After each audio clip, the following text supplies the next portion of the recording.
Vendredi 24 novembre 2025, dernier numéro de ce grand journal pour cette semaine. Depuis les studios de Swag Radio dans la capitale des grandes écoles du monde, Boston, Massachusetts, RLH, Norelas, pour présenter ce grand journal. Salut à tous et à toutes. Swag Radio on air avec du style. Swag Radio sur YouTube, sur Facebook, très bientôt sur TikTok et dans les smartphones. Alexa, Open Swag Radio. Écoutez Swag Radio 24 heures sur 24 chez vous, avec vous, pour vous et tous les jours. Brothers Café Créole pour bien manger au 299 Main Street Everett, chiffre le 617 2 94 14 25. Brothers Café Créole, la cuisine haïtienne sans limite. P-News pour rester bien informé, les informations, la vitesse de la lumière. P-News sur Facebook, P-News sur WhatsApp. Tout de suite, voici les infos. Le directeur départemental de la protection civile du Sud-Est, Ronald Ellis, a confirmé le décès d'un homme âgé de 70 ans, survenu dans la 5e section de Sauvant-Dibois, commune de Marigot, dans l'après-midi du mercredi 22 octobre. Selon les premières informations, la victime aurait perdu la vie alors qu'une forte pluie, accompagnée de rafales de vent, s'abattait sur la région. Outre cette perte en vie humaine, les autorités locales ont également signalé une maison endommagée dans la commune de Thiot, conséquence directe des intempéries qui affectent le département depuis plusieurs heures. Écoutons un extrait dans ce grand journal. Particulièrement péninsule sud-là, qui certainement capable de frapper de plein fouet par tempête tropicale ça, qui probablement tout a touché les côtes de pays d'Haïti dans samedi soir pour arriver dimanche matin. Et il faut que nous disions c'est un cyclone qui a joué un petit jouet mesdames par rapport à la façon que il a marché. Et c'est un cyclone qui est très lent. Et pour l'instant, il est à 450 km des côtes sud d'Haïti. Mais il y a un pile et inquiétude. Parce que, et j'ai marché, nous dit, c'est comme si la vie on jouait, mesdames, et avec nous, et les cyclones a marché dans ce sens, ils paraissent très très dangereux et ils sont capables de porter un pile de dégâts. Et c'est ça que j'ai délégation dit là, nous avons essayé de mobiliser tout les secteurs au niveau de l'État et au niveau de l'organisation internationale partenaire pour nous voir qui ça qui est capable de dégager, qui coordination, qui stratégie et qui synergie tout que nous sommes capables de dégager ensemble pour que nous sommes capables de bailler support à la population potentiellement qui est capable de victime de tempête tropicale Mélissa. Et nous regrettons une situation, un incident qui est passé hier après-midi. C'est la mort d'un citoyen au niveau de 5e section communale commune Marigot qui malheureusement été trouvé en bas un pied lame véritable pendant vent a soufflé et brèche bois cassé sous lui et il perdu la ville. Et pendant la pluie a tombé tout hier après-midi au niveau de Thiot, il y a une maison qui inondée et qui endommagée pendant la pluie a tombé. Et nous gagnons tout au niveau de littoral et Jacques Mella et que nous tous connaissons la côte New York, il prend un gros frappe par rapport à la montée et de la mer là. Et nous-mêmes au niveau de comité départemental là, nous gagnons un contact serré. Les signataires de l'accord Caribé ont finalement pris la parole pour clarifier leur position face à la crise sociopolitique que secoue le pays depuis plusieurs mois. Lors d'une déclaration publique, les représentants du mouvement ont réaffirmé leur engagement en faveur d'une sortie de crise pacifique et inclusive, fondée sur le dialogue et la responsabilité collective. Parmi les principaux intervenants figuraient Saint-Fleur Édouard, vice-président de l'accord Caribé, et Jean-Edouard Esther, Louis Charles, membre du comité de suivi. Dans leur déclaration conjointe, ils ont souligné la nécessité d'un consensus national autour des valeurs démocratiques de la bonne gouvernance et du respect des institutions républicaines. Écoutons un extrait dans ce grand journal.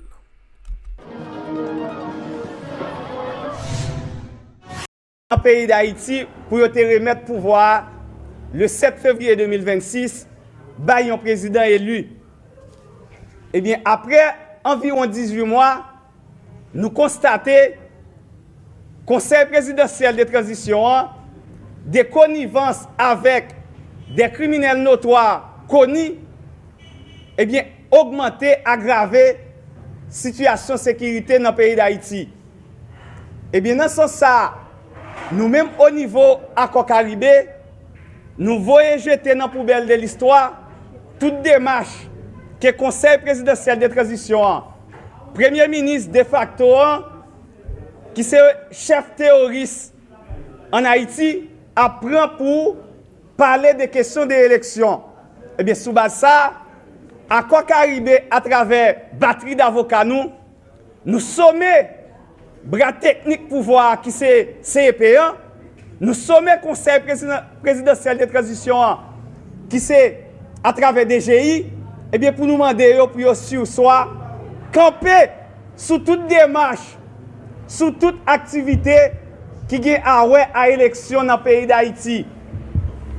Dans le pays d'Haïti.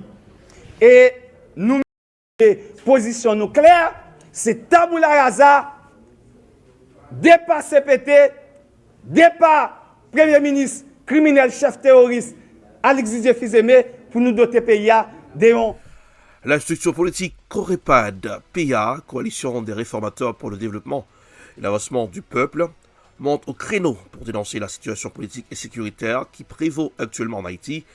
Dans une note rendue publique hier jeudi, l'organisation exige le remplacement immédiat du Premier ministre Alexis Fizeme, qu'elle accuse d'inaction face à la dégradation accélérée du climat de sécurité et à la crise socio-économique persistante. Selon le Corepad PA, le gouvernement actuel a failli à sa mission en laissant installer un sentiment de peur et de désespoir dans la population. La structure déplore la reconnaissance des actes de violence, notamment les enlèvements et les affrontements armés entre groupes rivaux et les assassinats ciblés qui paralysent la vie nationale. Écoutons un extrait de ce journal.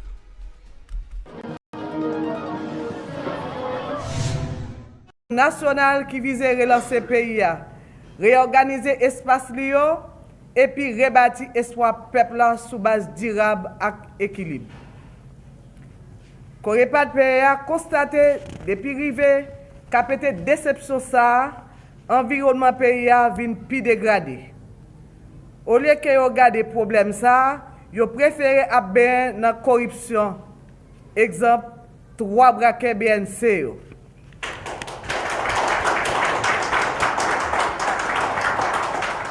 Zak violence, kidnapping et banditisme yo créé une véritable catastrophe humaine et sociale. Plusieurs milliers de familles étaient forcées de quitter Kayo. Familles sa yo vini pi pauvre dans yon budget pendant infrastructure publique yo détruit net.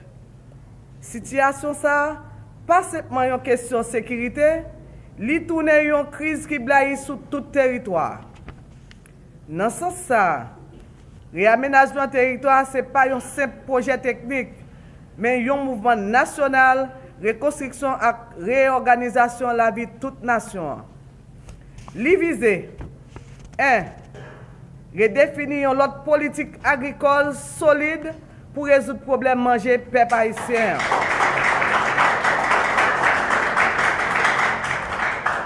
2. Relocaliser les familles déplacées dans un espace qui sécurisé avec dignité. Dans un contexte national marqué par l'instabilité, la violence et les défis économiques, le président Michel W, figure de la mouvance dite gauche Haïti, s'est exprimé pour la première fois depuis plusieurs semaines. Écoutons un extrait de son interview accordé une station sœur en Haïti, Radio-Télévision Caraïbe. Comment on fait comprendre pour un pays, côté monde à vivre là-dedans, pour que 9 corrompus là-dedans, et chaque corrompu a touché qui est un président américain, chaque membre CPT a touché qui est un président américain. Un président américain, il y a un budget annuel qui est environ $400,000 américains par année, c'est-à-dire que chaque membre CEP gagne environ $860,000 américains par année. Et l'homme dit $860,000 américains par 9. On a dit, nous avons un G9 en famille et alliés qui ont déchépillé les ressources économiques. Et si vous avez vendu armes, si vous avez tué le monde, si vous avez vendu portion, si vous avez dit que nous vivons une phase, pas de légalité en Haïti encore.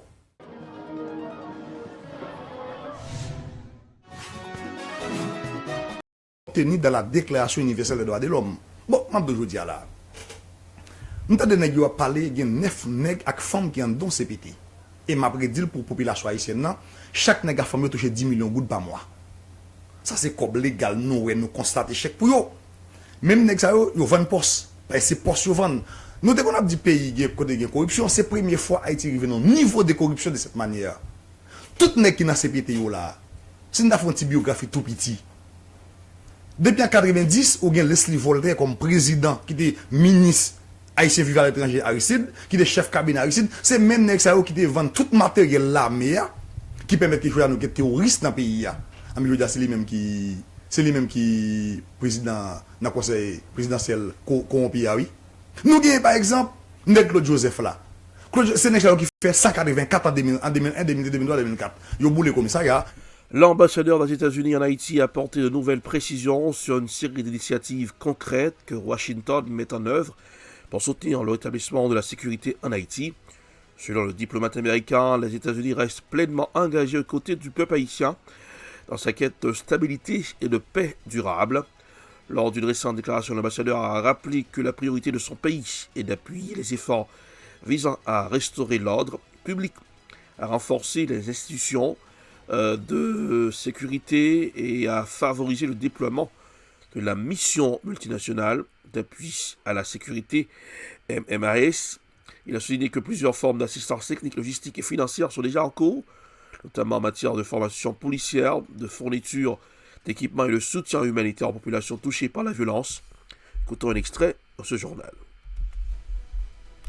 Nous tenons les individus responsables de leur soutien aux gangs terroristes et de la déstabilisation du gouvernement haïtien. Le 17 octobre, les États-Unis ont sanctionné Kempis Sanon et Dimitri Hera pour leur soutien et leur implication dans l'organisation terroriste Vivre Ensemble. Nous tenons les individus responsables de leur soutien aux gangs terroristes et de la déstabilisation du gouvernement haïtien. Cela inclut d'anciens responsables vivant aux États-Unis et leurs enfants, y compris ceux qui étudient aux États-Unis. Haïti doit être dirigé par des leaders responsables, soucieux du pays et de son peuple. L'ère de l'impunité est terminée. Et quel rôle joue la communauté internationale? La nouvelle force de répression des gangs, donc ça veut dire FRJ, mandatée par la ONU, renforce ses capacités pour passer à l'offensive contre les gangs, protéger les infrastructures importantes et restituer le contrôle aux autorités haïtiennes face aux gangs terroristes. L'impatience du public de voir cette force arriver et commencer ses opérations et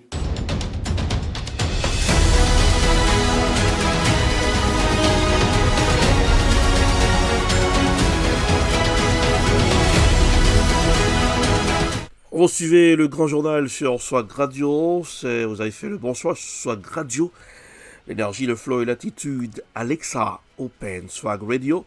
Écoutez Swag Radio 24 heures sur 24. Faites passer le message à vos camarades. Plandeuse Café Créole, des mèches succulents, 299 Main Street Everett. Chiffre le 617 294 1425. Plandeuse Café Créole, la cuisine haïtienne sans limite. P-News, les informations à la vitesse de la lumière. P-News pour être bien informé sur Facebook, WhatsApp. P-News, l'information sans limite. P-News, partout avec vous avec les infos. Swag Radio, très bientôt dans les smartphones. Swag Radio sur YouTube, sur Facebook et très bientôt sur TikTok. Le président des États-Unis, Donald Trump, annonce une nouvelle sanction significative contre Moscou lors d'une visite du secrétaire général de l'Organisation du traité de l'Atlantique Nord, OTAN, Mark Rutte, au moment où de nouvelles frappes russes ont fait au moins 7 morts en Ukraine, dont une mère et ses 2 filles. Les images sont vraiment choquantes. Écoutons le reportage signé Franz Bélanger de Radio, Jean-François Bélanger, pardon, de Radio-Canada. Plus de 400 attaques de drones et de missiles en 24 heures. Peut-être une indication du mécontentement russe après la décision de Donald Trump d'annuler sa rencontre avec Vladimir Poutine. Frappe aveugle ou délibérée, beaucoup de ces explosions ont touché des civils. Comme cette garderie à Kharkiv. Par miracle, aucun enfant n'a été tué. Il venait d'être évacué. Je ne sais pas comment réagir, disent pères de famille. Qui tire sur des enfants? Signe que Vladimir Poutine veut envoyer un message, le Kremlin a ordonné des tests de missiles nucléaires. Mais les menaces russes intimident de moins en moins. Surtout pas le président Zelensky, de passage en Suède pour acheter des avions de chasse Gripen. La Russie n'arrête pas, dit-il. C'est pourquoi nous devons agir ensemble avec les Européens et les États-Unis. Ajoutant aussitôt qu'il accepte la proposition américaine d'un cessez-le-feu sur la ligne de front actuelle. C'est un bon compromis, dit-il, mais je ne suis pas certain que Poutine va accepter. Alors, les Européens ont entrepris d'augmenter la pression sur la Russie. Et le secrétaire général de l'OTAN est venu à Washington pour demander au président Trump de durcir le ton, lui aussi. J'ai pleine confiance dans le président Trump, dit-il. Il est le seul capable de le faire. La meilleure façon d'en venir au plan de paix de Trump, qui est actuellement d'aller au cessez-le-feu, c'est d'augmenter la pression de façon significative. La question au bout du compte, c'est à quel moment Poutine va se dire « là, je ne peux pas la gagner, cette guerre-là ». Même s'il écarte pour le moment la possibilité de fournir des missiles Tomahawk à l'Ukraine, Donald Trump ne cache plus son impatience face à l'intransigeance de Vladimir Poutine. Chaque fois que je vois Vladimir, on a de bonnes conversations, dit-il, mais ça ne va nulle part. Alors, Donald Trump a décidé d'augmenter la pression, annonçant de lourdes sanctions contre 2 compagnies pétrolières russes. Je crois que ça va avoir un impact, dit-il. Ce sont des sanctions massives. J'espère qu'il va devenir raisonnable. Mais à Kiev, une nouvelle fois, la cible des attaques russes, les Ukrainiens sont tout sauf optimistes.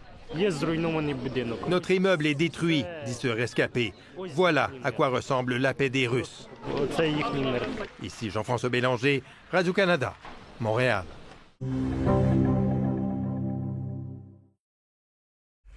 Donald Trump rompt la négociation commerciale avec le Canada après la diffusion d'une publicité jugée scandaleuse.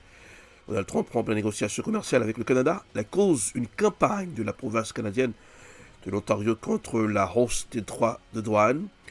Voici un reportage signé France, c'est plutôt Euro News. Donald Trump hausse le ton contre le Canada. Le président américain a décidé ce jeudi dans la soirée de rompre immédiatement les négociations commerciales avec Ottawa.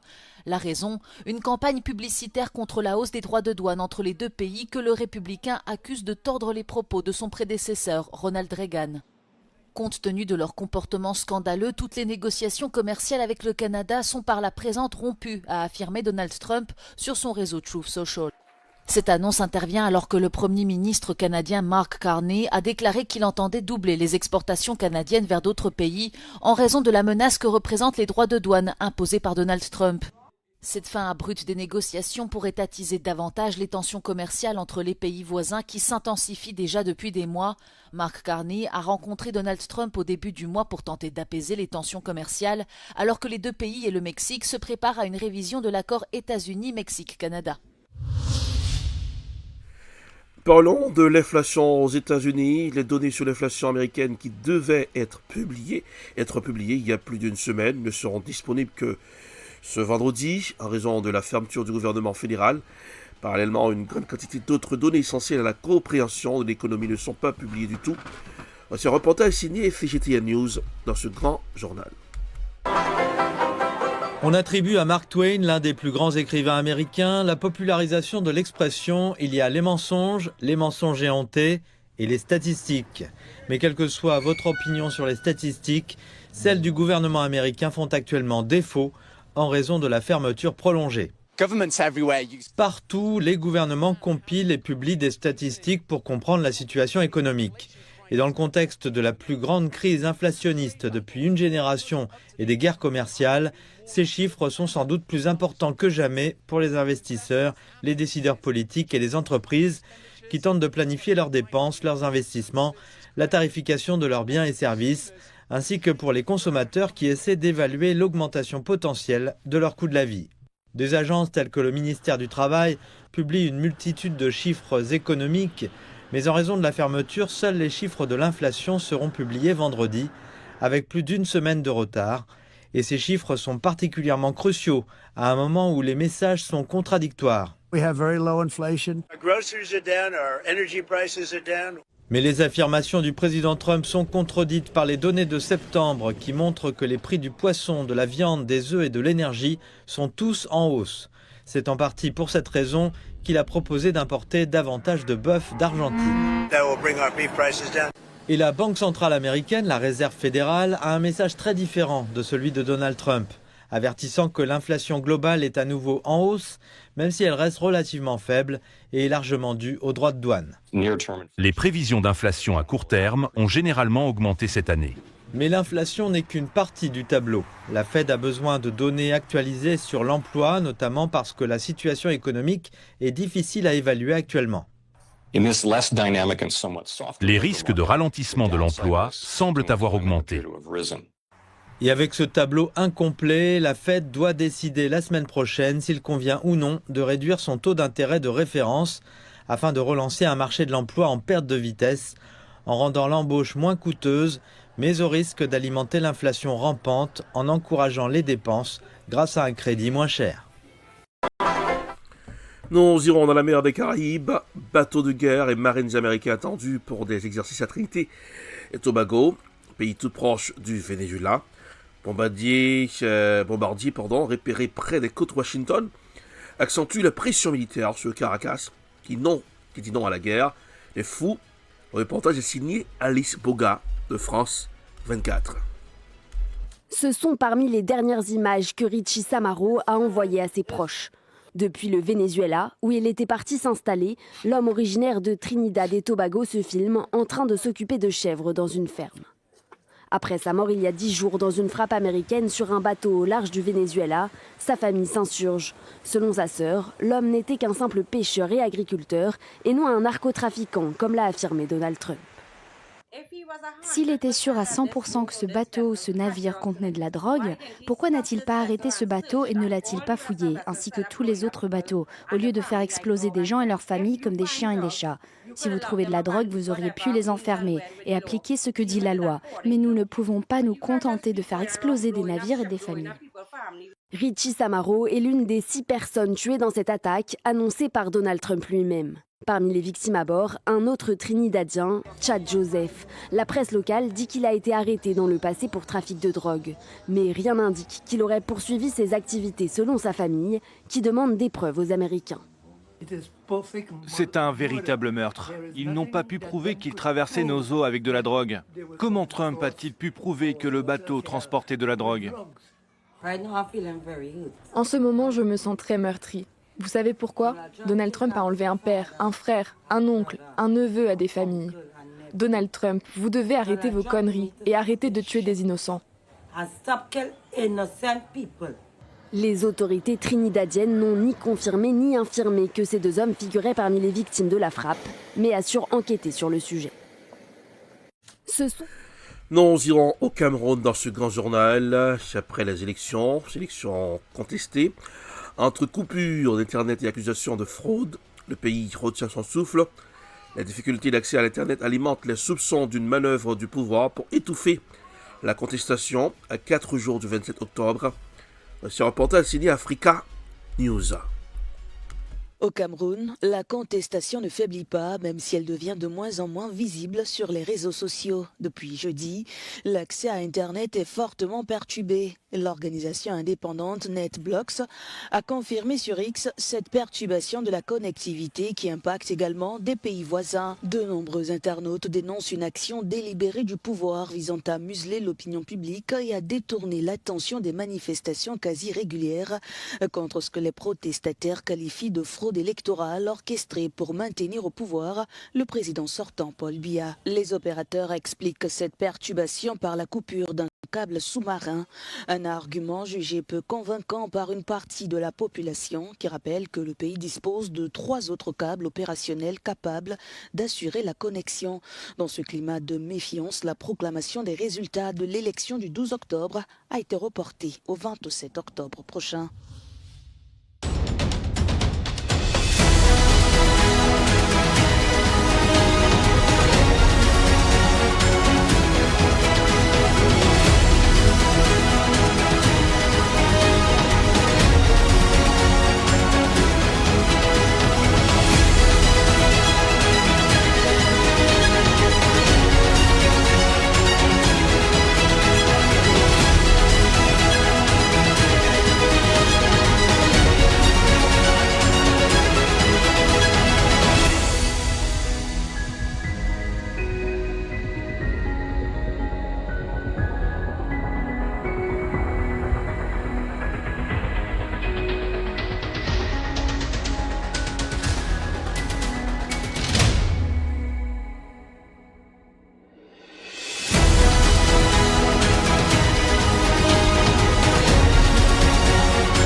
C'est la fin de ce grand journal pour ce vendredi 24 octobre 2025. Avant de partir, couleur du temps pour ce aujourd'hui, 7h du matin, 46 degrés Fahrenheit. 8h du mat, 47 degrés Fahrenheit et 9h, 50 degrés Fahrenheit à 10h. 53 degrés Fahrenheit, 11h. 56 degrés Fahrenheit et midi, 58 degrés Fahrenheit, 1h. 59 degrés Fahrenheit à 2h, 60 degrés Fahrenheit à 3h, 61 degrés Fahrenheit à 4h, 59 degrés Fahrenheit, voilà, 5h, 58 degrés Fahrenheit à 6h, 56 degrés Fahrenheit. Il y aura une petite mixture de pluie, mais le soleil sera présent aujourd'hui, à 6h, petite mixture de pluie. 7h du soir, 55 degrés Fahrenheit, 8h, 54 degrés Fahrenheit, à 10h du soir, 51 degrés Fahrenheit, 11h, 51 degrés Fahrenheit pour ce vendredi.